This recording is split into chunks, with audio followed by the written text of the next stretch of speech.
Hello guys, ഞങ്ങളുടെ white ഗെയിമാണ്. ഫമാസ് ഇട്ടിട്ട് കളി വെക്കാം. ഇത് പുതിയ എഡിഷൻ. ഫമാസ് റെഡി അല്ല, എന്നാലും കളിച്ചു നോക്കാം.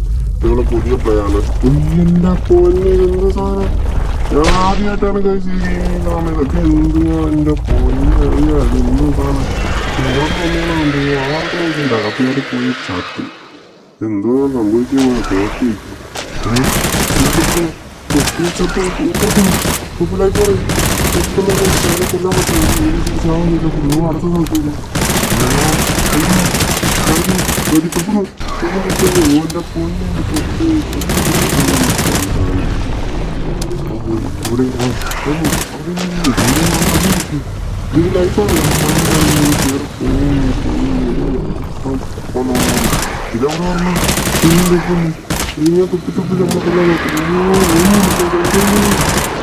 മൊത്തത്തിൽ കുലിക്കാൻ അത് പോയി.